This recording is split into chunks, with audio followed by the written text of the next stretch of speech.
So it is the end of the day, and I have a moment to reflect on what happened this morning. And I just wanted to share it with you guys because it just struck me so much, and I just had to share it. So this morning we had our leadership meeting with our Bible study, and it is an absolutely amazing time where we just get together and we pray and we go over the notes from the passage that we are studying right now. And right now we're going through Joshua, and it's Joshua 10, and it is just like talking about a battle that Joshua and his army is going through, that God is giving them victories, but they are gone that whole time, and there's like tons of, a lot of violence to it.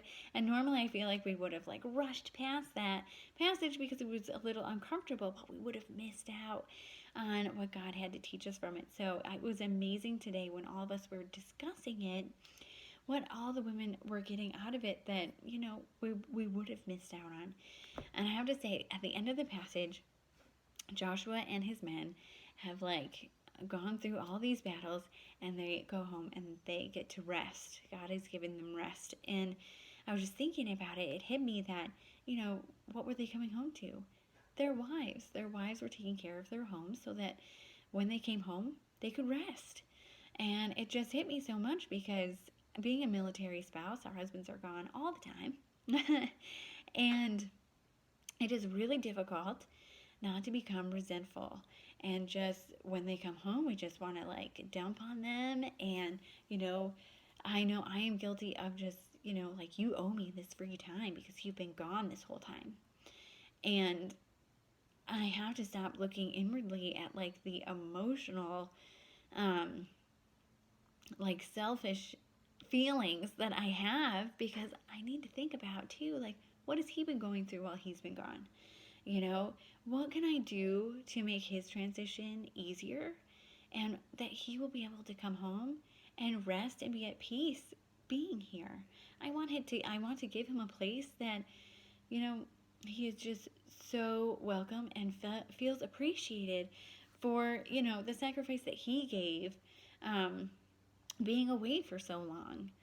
I feel like so many times I think about myself and think about the struggle that I'm going through, and I forget that he's going through that struggle too.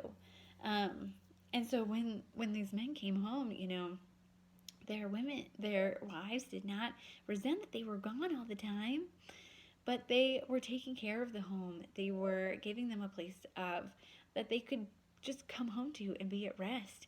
And I think the Lord has definitely been speaking to me and just like nudging me, like, Melissa, this is what you're supposed to be doing. This is your purpose right now, is to just take care of your husband, to take care of your home. I feel like I so often put things above taking care of the home because I don't enjoy it at all. My husband will tell you I'm not very good at it. Um, but I just feel like, you know what? Just like I would with my kids, right? You cannot do this fun thing until you take care of that work that you need to do. And I feel like that's something that I need to really, really focus on too. Like, I can't go on that park play date or go out with my friends until certain things are done.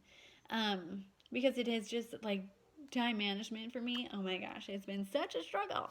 But I know it's something that I need to work on, and I feel like God, it just like he continually just nudges me and just is so forgiving.